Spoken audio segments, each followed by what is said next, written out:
Imagine this: a concrete cell barely wider than an arm span. The ceiling low, the air salty and damp. On Robben Island, the world doesn't arrive in colors, it arrives in grays. Cold mornings are spent breaking rocks under a white sky. Time drips slowly, like water from a leaking pipe. But inside one of these cells, before the guards rise, a man begins to move. His feet tap a rhythm on the floor. His fists slice the air. Push-ups, sit-ups, deep knee bends, again and again, as if his life depends on it. Because in a way, it does. He's not training for a championship. There's no crowd, no prize money, no gold belt waiting. He's not even fighting for his release. He's training for something more profound, for survival, for discipline, for the chance to emerge from this island with his dignity intact. That man is Nelson Mandela. And the fight he's training for? It isn't in a ring. It's in the mind. This is the story of how, in one of the darkest places on earth, sport became a quiet revolution, and how boxing and football helped forge one of the most unbreakable spirits history has ever known. Welcome to Behind the Legend, where we go beyond the surface to uncover the deeper truths behind history's most iconic lives. Today, we're looking at Nelson Mandela, not the president, not the global statesman, but the prisoner. And not just as a political symbol, but as a man navigating the crushing weight of confinement with quiet intensity and almost unimaginable discipline. The title of this episode is Nelson Mandela, Boxing in Prison and the Unsung Role of Sports. But this isn't just a story about throwing punches or kicking balls. It's about how sport, both solitary and communal, can become a lifeline. A tool of resistance, a training ground for the soul. We're going to explore two parallel tracks. First, how Mandela used his old love of boxing not just to stay fit, but to stay free, mentally, emotionally, spiritually. Second, how the men of Robben Island, denied their humanity in every other way, built one of the most sophisticated prison football leagues in history, the Mackinac Football Association, as an act of defiance and dignity. From these two threads, we'll uncover lessons you can apply in your own life, about structure, resilience, inner freedom, and the quiet strength that lives in routine. Let's begin. Robben Island was not built to hold people. It was built to erase them. Situated off the coast of Cape Town, the island was used for centuries as a dumping ground for the unwanted, lepers, dissidents, and eventually, black political prisoners under apartheid. The prison's design wasn't about rehabilitation. It was psychological warfare. Strip a man of freedom long enough, the system believed, and he will forget how to be free. Nelson Mandela arrived here in 1964, already a revolutionary, already sentenced to life. But no matter how prepared he was, Robben Island was a different kind of battlefield. There were no speeches, no rallies. There was silence, hard labor, loneliness, and the daily grind of forced submission. But Mandela understood something that would change everything. He realized the key to surviving prison wasn't to wait for it to end. It was to live with intention inside of it. And so he trained. Mandela had been a boxer long before his arrest. In the 1950s, he trained at community gyms in Soweto, throwing punches after long days as a lawyer and activist. He never competed professionally and never claimed to be an elite athlete. What he loved was the rhythm, the control, the science. Boxing is egalitarian, he once said. In the ring, rank, age, color, and wealth are irrelevant. That mattered to a man who would spend 27 years watching the apartheid regime try to make him invisible. So, he brought boxing into his cell, not with gloves or bags, but with willpower and memory. Each morning, before sunrise, Mandela would rise from his thin mat and begin his routine. 50 deep knee bends, 100 push-ups, 200 sit-ups, stretches, and endless rounds of shadowboxing. He did this 6 days a week, in a space smaller than a bathroom. There were no mirrors to watch his form, no sparring partners, just the cold floor and the sound of his breathing. This wasn't fitness, it was resistance.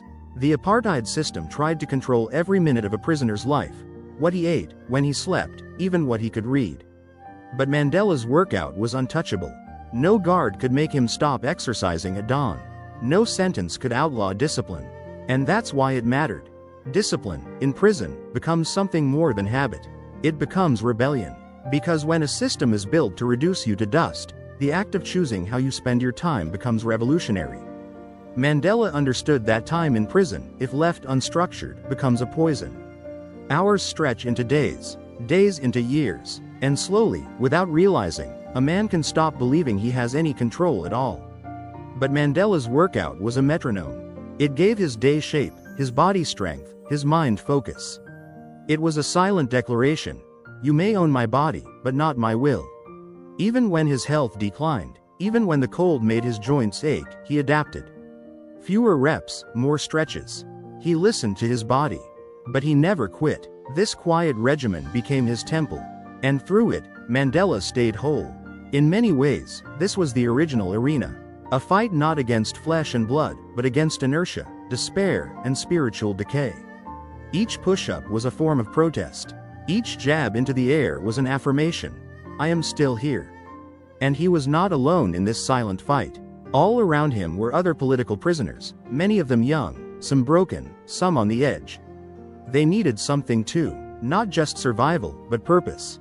And while Mandela found his in boxing, others found theirs in something far more collective, something that would take shape not inside a cell, but on the dusty prison grounds. They called it the Makana Football Association.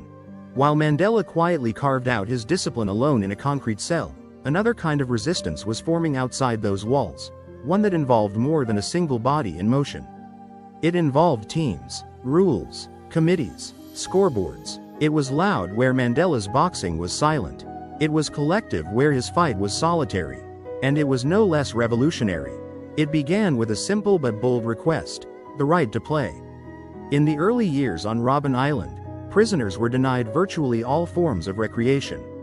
There were no books outside religious texts, no newspapers, and certainly no sports equipment. The logic of the regime was clear: sport, like art or education, gave men a sense of self-worth. And that was dangerous. But the men imprisoned on Robben Island were not ordinary criminals. They were freedom fighters, lawyers, teachers, organizers. Many were part of the African National Congress, ANC, Pan-Africanist Congress, PAC, and other anti-apartheid movements. These were men who knew how to organize, how to negotiate, how to persevere. And so, in the late 1960s, after years of petitioning and rejections, they finally wore the authorities down. Permission was granted for limited recreation on Sundays. Football was first. At first, it was chaos. A worn-out soccer ball. Sand and gravel for a pitch. Too many men, no structure, no timekeeping, and certainly no referees. But something extraordinary began to happen. Within weeks, the prisoners, starved for dignity, discipline, and purpose, created what can only be described as a republic. They called it the Makana Football Association, MFA, named after a Xhosa warrior and prophet who had been imprisoned on Robben Island more than a century earlier. It was a name filled with defiance and cultural memory. But what they built was not a casual kickabout. It was an institution. The MFA developed strict rules, modeled after FIFA. They held democratic elections for leadership roles. They established 8 teams, each with players, managers, coaches, and disciplinary codes. Matches were scheduled and documented.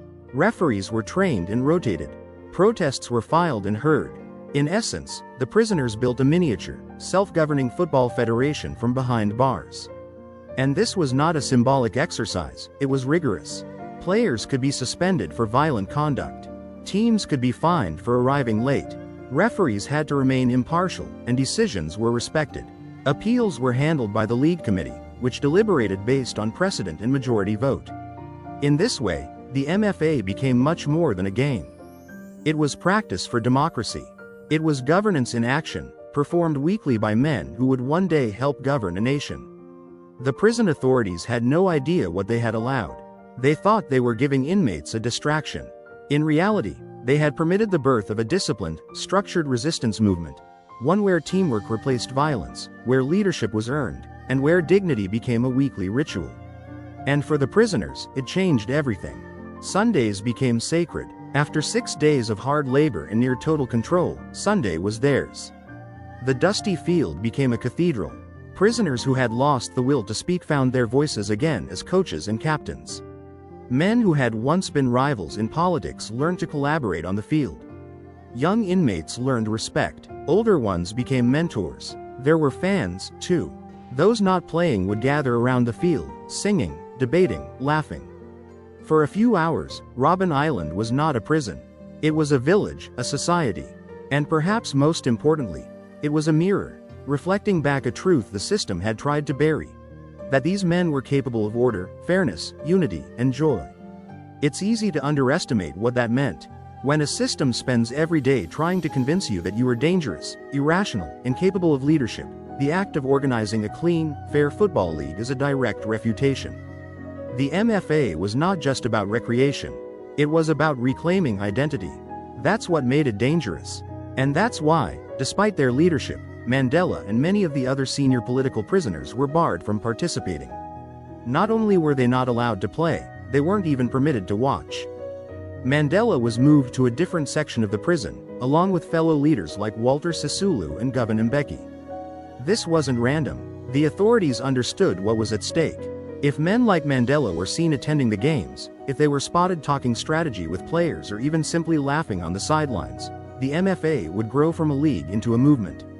It would become a metaphor for unity, a symbol of organized hope. And for the apartheid regime, organized hope was the most dangerous thing of all. So Mandela watched from afar. He listened through whispers and second-hand stories. He encouraged the younger men who played. He understood what it meant. Years later, he would reflect on the MFA with admiration and pride. It had not just sustained morale, it had prepared men for leadership, for decision-making, for compromise and fairness. It had turned prisoners into citizens. There's something profoundly moving about that. In a place designed to break men, these prisoners built a structure for growth. And not just for themselves. The effects would ripple outward, into the communities they returned to, into the negotiations they would one day lead, into the future South Africa they were already envisioning on a dusty pitch behind barbed wire. But the beauty of the MFA was not only in its organization. It was in its emotional power. Imagine what it meant to put on a team jersey when your identity had been stripped down to a number. Imagine being cheered on, even by men from rival political factions. Imagine arguing passionately over a foul call, not because it mattered in the grand scheme, but because fairness mattered, because structure mattered, because being human mattered. Sport, in this context, was not a break from the struggle. It was the struggle, lived out in 90-minute bursts of strategy, sweat, and shared emotion. And it wasn't just football. Soon, other sports followed: rugby, table tennis, chess. Each brought new lessons, new leaders, new bonds. The MFA had cracked open a door, and behind it was something far greater than recreation. It was preparation for freedom. This is why the story of Robben Island's sports leagues matters. Because it wasn't just about games. It was about imagination. In a place designed to rob men of their future, the MFA let them rehearse for one.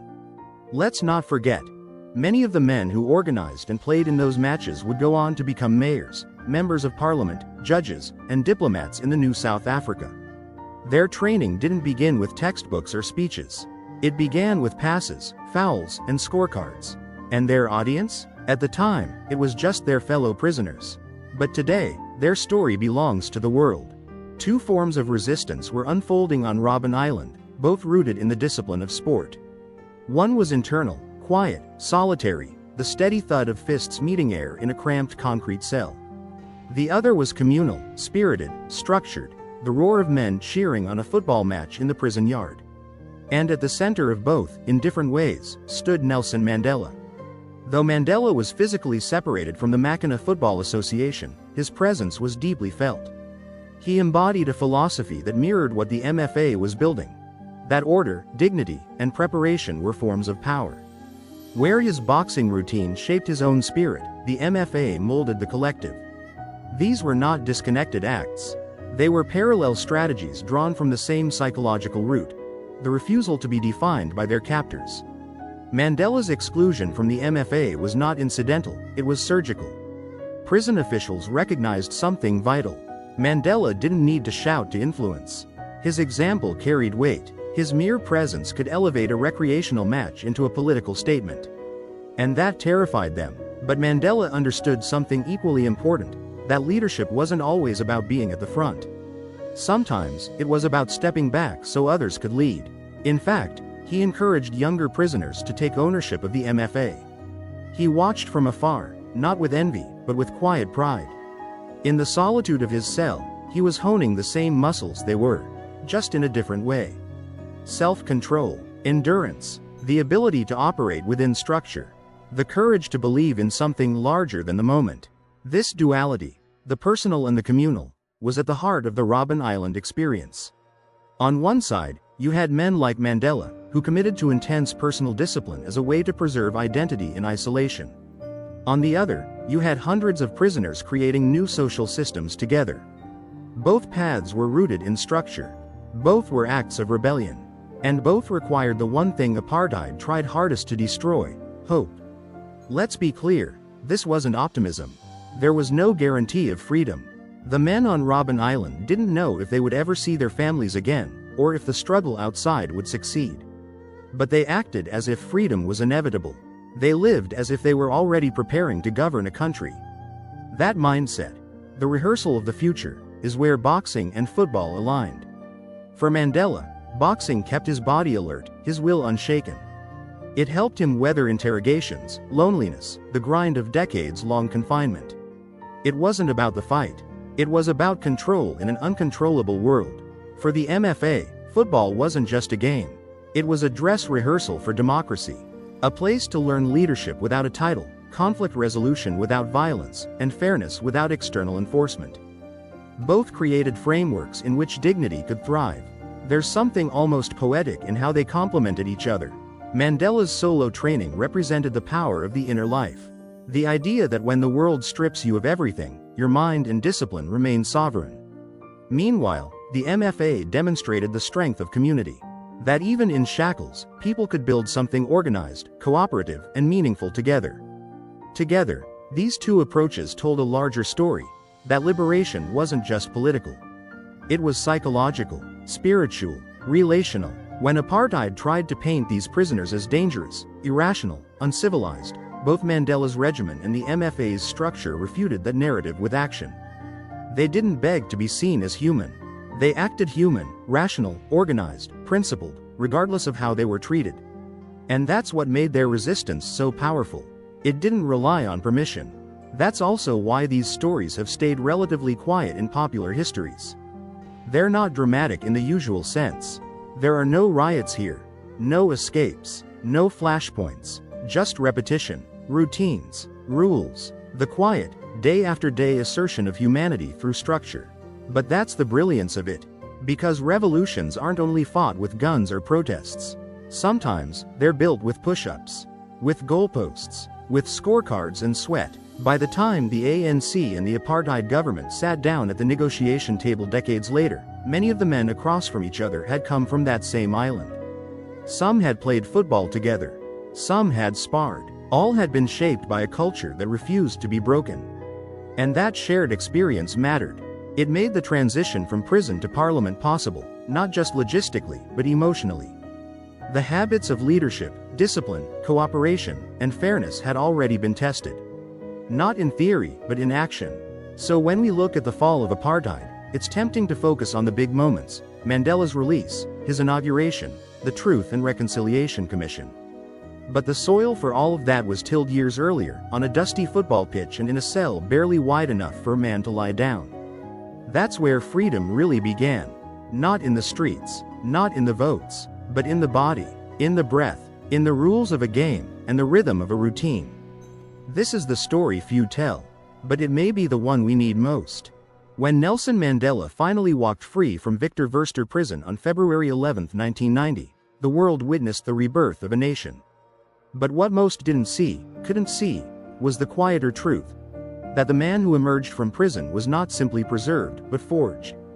Forged in silence, forged in sweat, forged in routines most would dismiss as insignificant. The same was true for many of the men who stepped out behind him. Prison had not just been a place of endurance, it had been a proving ground. And sport had played a central, if unheralded, role in that transformation.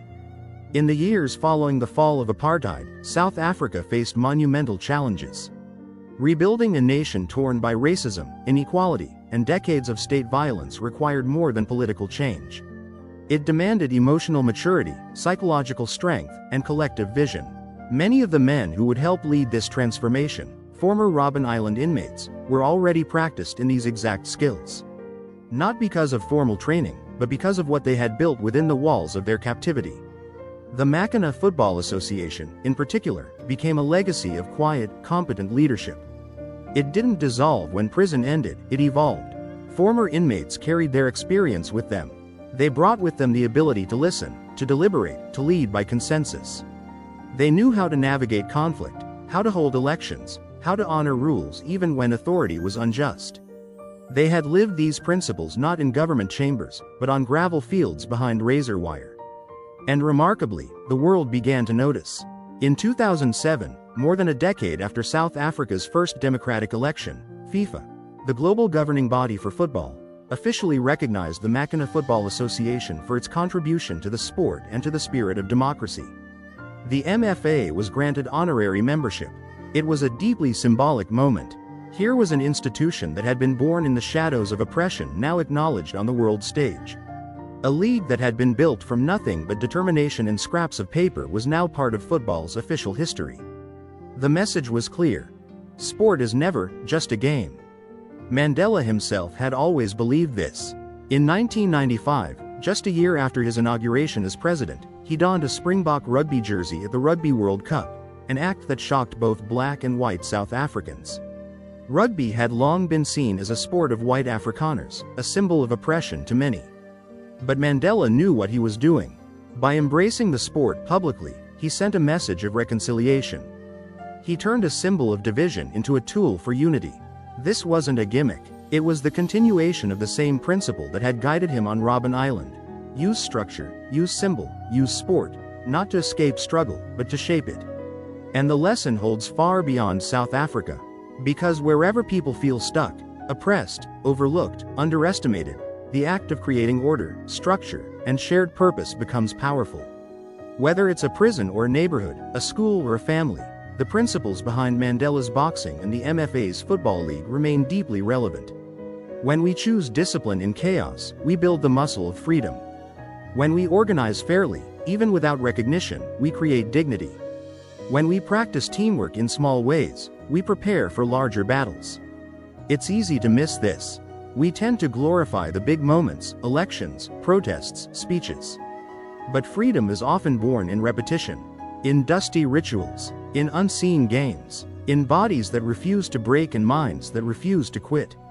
The legacy of sport on Robben Island, then, is not just a side note in Mandela's story. It is one of its central pillars. It teaches us that leadership isn't only about charisma or visibility. Sometimes it's about consistency. Sometimes it's about showing up every day. Whether that's to train alone in a freezing cell, or to referee a match between two teams of tired, hungry men playing for pride. That kind of leadership lasts. It's not dependent on circumstance. It's cultivated in adversity, and when released, it ripples outward, into communities, into governments, into history. Today, there are still men alive who played in the MFA.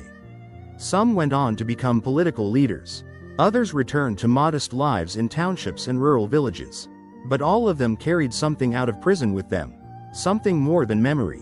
They carried proof. Proof that even under the harshest conditions, people can create something noble. That a football match can be a revolution. That the structure of a sport can hold the weight of a future nation. That's the power of sport, not as entertainment, but as practice for freedom. So what does all this mean for you? Most of us will never face the kind of hardship Nelson Mandela endured. We won't be imprisoned for decades, stripped of our names, or separated from our families by a system designed to break us. But each of us, at some point in our lives, will face confinement of another kind. Emotional confinement, mental exhaustion, circumstances that make us feel powerless, invisible, or stuck. And when those moments come, the lessons from Robben Island offer a quiet blueprint for how to survive, not just with our sanity, but with our dignity. Let's begin with discipline. Mandela's daily boxing routine wasn't about getting stronger for the sake of vanity. It was about reclaiming agency in an environment that denied him every other kind of control. He couldn't choose his meals, his schedule, or even his reading material. But he could choose how to show up in his body each morning. That decision, repeated day after day, became a foundation that everything else could stand on. You don't need a prison cell to understand the power of that idea. In your own life, where are you feeling trapped? Maybe it's a job that drains you. a family dynamic you can't escape, a chronic illness, an uncertain future. In those moments, routine becomes resistance. Whether it's waking up and making your bed with intention, journaling every night, or committing to a small workout, these acts are not small. They're sacred. They tell your mind, I still belong to me. The key is to keep it simple. Mandela didn't need fancy equipment. He used the floor, the wall, his breath. What he had, more than anything, was consistency. Here's a practical approach. Build a 15-minute discipline ritual each day. It doesn't matter if it's exercise, meditation, reading, or focused breathing. What matters is that it happens regardless of your mood. Especially when life feels chaotic, your rituals remind you that structure is still possible. Second, let's look at the power of community. The men of the Mackinac Football Association were trapped in a system that labeled them dangerous, impulsive, and incapable of leadership. In response, they built a football league more disciplined and democratic than many local governments. They didn't wait for validation. They didn't ask permission to be seen as worthy. They acted as if they already were. Ask yourself, where in your life have you been waiting for someone else to give you the green light to build something meaningful? Whether you're part of a friend group, a classroom, a workplace, or even an online forum, you can be the person who introduces structure. Who calls for collaboration? Who says, let's build something, even if it's just for us? Create teams. Start small projects. Organize a book club. Plan weekly check-ins. Establish rules, not to control people, but to create safety. Because when people feel safe and seen, they show up with more courage. And don't underestimate the power of play. The MFA wasn't only about structure, it was about joy.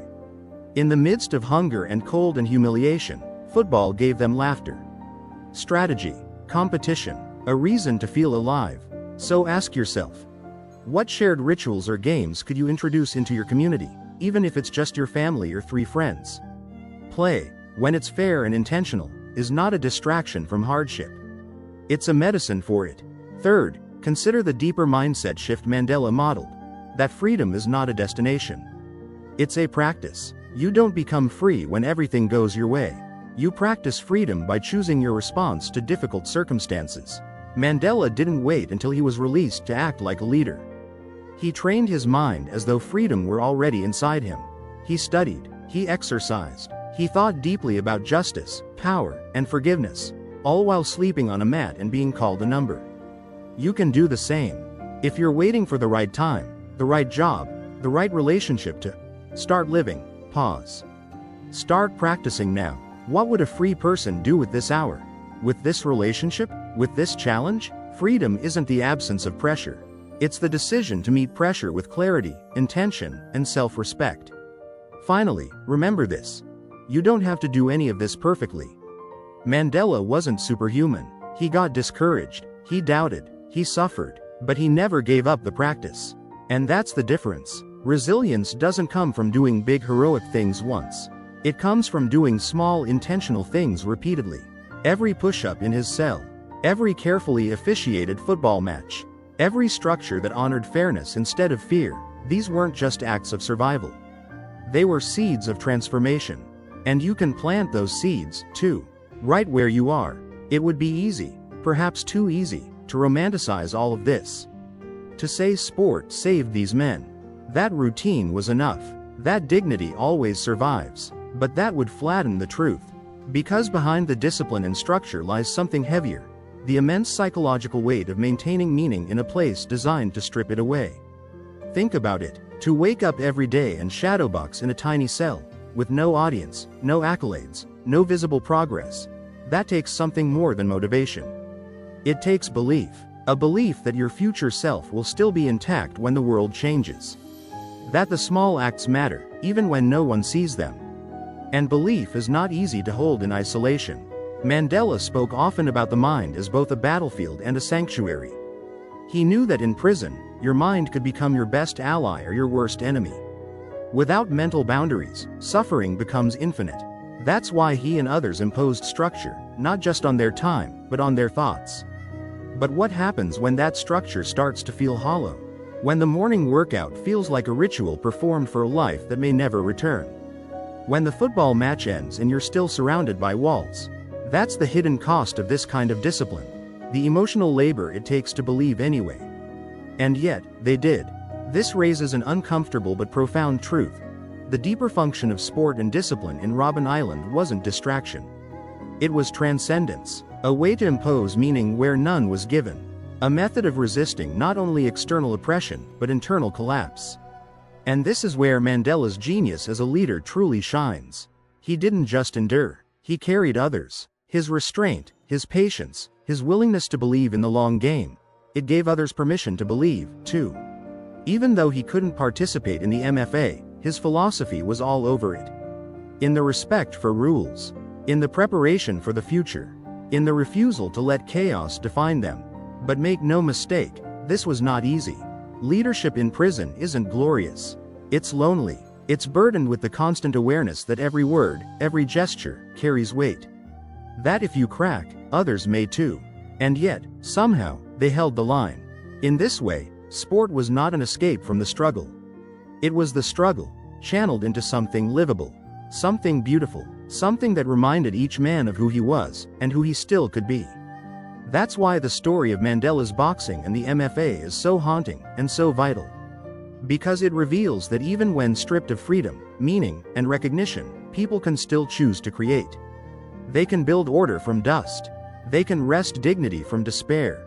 They can prepare for a world they may never see, because the act of preparation itself is what keeps them human. And that might be the most powerful act of resistance of all. At the heart of this story is a truth that refuses to fade. Freedom begins within. It is not granted, it is not bestowed, it is practiced, in silence, in repetition, often without acknowledgement. Nelson Mandela and the men of Robben Island teach us that dignity is not something others give you. It's something you build, one decision at a time. Mandela's morning workouts were not acts of vanity. They were affirmations. I am still here. I am still me. The Mackinac Football Association wasn't just a league. It was a rehearsal for liberation. A training ground for democracy. A way of reminding each man, in every pass and protest, that he was more than a number. These weren't just survival strategies. They were blueprints for transformation. When we're stripped of comfort, status, or recognition, when we face our own metaphorical prisons, our routines, our communities, and our quiet commitments become lifelines. They are not about perfection. They are about choosing who we want to be, even when the world gives us every reason to forget. So let this be the lesson. You may not control your surroundings. You may not control the outcomes. But you can control how you show up. And that is where all real freedom begins. Within. Now, it's your turn. Think about one area in your life where you feel stuck, overlooked, or out of control. What small discipline could you begin today? Something as simple as a daily walk, a journal entry, or a commitment to a shared project with friends? And ask yourself, what kind of structure or community could you help build, even in a limited environment? Let Mandela's story and the spirit of the Mackinac Football Association challenge you to lead, even when no one's watching. To create, even when the world resists. Then share your reflections in the comments below. We'd love to hear how you are practicing freedom. Thank you for walking with us through the untold story of sport, survival, and inner strength on Robben Island. If this story moved you, or made you think differently about discipline and freedom, please like and subscribe to Behind the Legend for more powerful insights into the lives that changed history. Until next time, stay strong, stay curious, and remember, even in the darkest places, the light of purpose never goes out.